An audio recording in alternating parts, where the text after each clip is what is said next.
You could be an entrepreneur. So at that early stage, it wasn't an industry because not a lot of people were involved. Okay? So fast forward into the 90s. Come there about 1992. We've now had a few hands popping up around, messing about with cameras, trying to do stuff. So people are beginning to hear about things that happened here and there, but it wasn't very clear until about 1992, where a particular film made it as a blockbuster in Nigeria for the first time. Now, don't forget, before now, we had celluloid operations in Nigeria.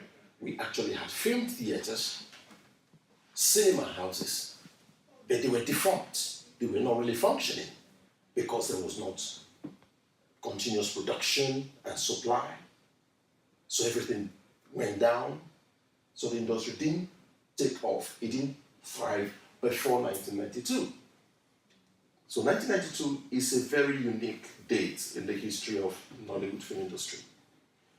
That was the year that a few young men like you changed the story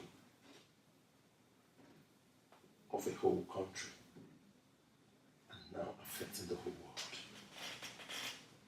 They decided, let's make this program, make this film, and put it out on tape, and put it out in the market. And they made a film called Living in Bondage.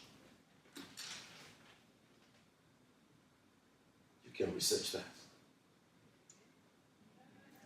It was after Living in Bondage was made, and people saw a home video. Wow! It was on TV. Really? I know that man. He was my neighbor. Oh, he can get on TV. I can get on TV too. Then everybody started rushing towards, I want to be part of it. I want to be part of it. So from 1992, you would notice an upsurge of interest within Nigeria to get involved in Nollywood industry today. Take a few steps away from 92, you come to 1994. Just 2 years after the explosion started, or after the seed was sown in that way, like, okay, fine, the first sprouting proper.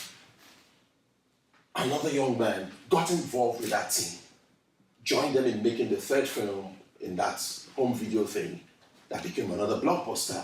And consistently since 1994, he has been involved in Nollywood.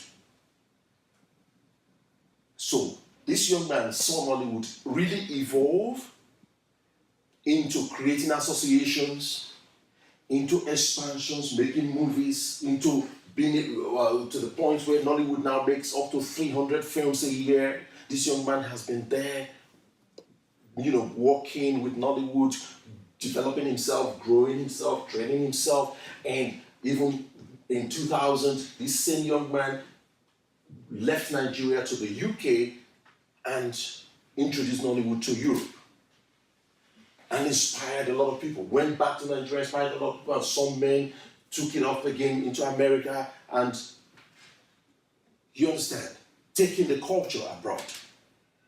And today I have brought it here to France, even if this is the third time.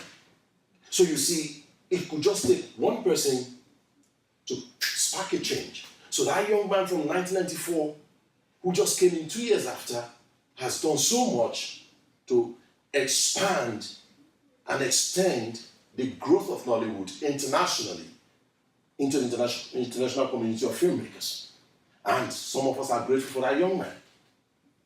Otherwise, maybe we may not have been here today. Internationally, we might still have been in Nigeria. So what you're learning today, or what you're understanding today, I don't know where it's going to take us to as Nollywood or as a global filmmaking community of diversity, which is equally good, because you come to understand what makes us tick. And that young man from 1994 is standing before you today.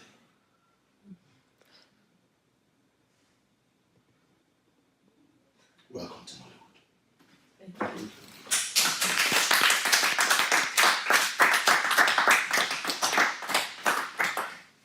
Right.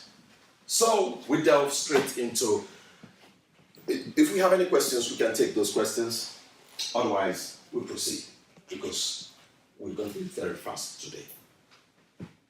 Any questions? Any contributions?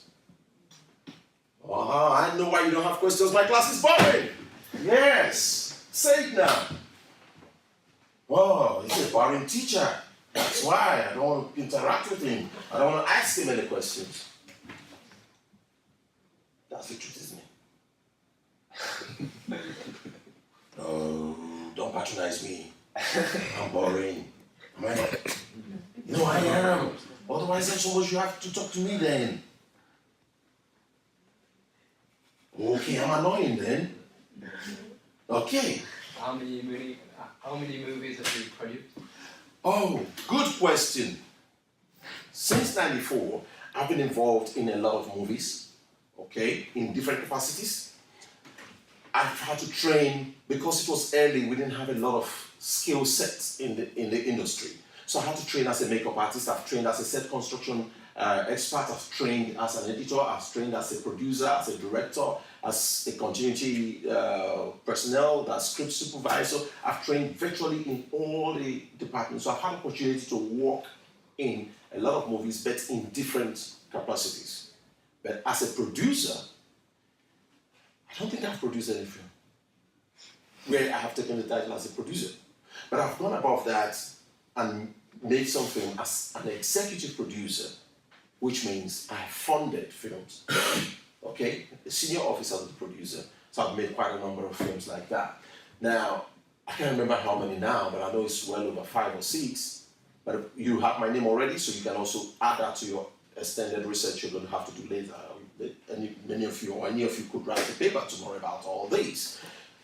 Then I've been privileged to work in the capacity of a director for countless number of films. I can't remember how many anymore. You understand? Because I've been actively involved for well over 20 years. Right? So that's it. But the dynamics of Nollywood is what we are trying to transfer to you now. Okay?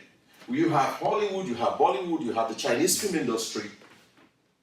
These 3 film industries have one thing in common. Who knows?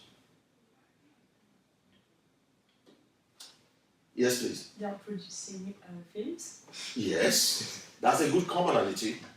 Yes. They're producing a lot of them. A lot of films, good. It's coming together. Typical films from their country. Typical films from their country. Unique answer. Thank you very much. Thank you very much. Another person. Anything else? Yes? Okay. Any idea?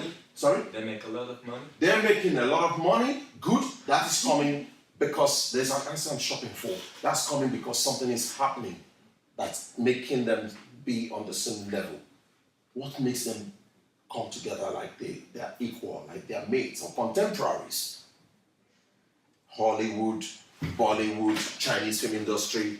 Come in front of the camera, please. Chinese film industry, British film industry, Japanese film industry, the Western world, the film industry in the Western world. What makes them feel like they are on the same level, and therefore any other film industry that is not on that level doesn't belong?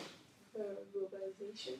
Globalization. Okay, that is a concept which they address a lot. Okay, because they have the means to address it. Thank you very much, but that's still not the answer I'm looking for.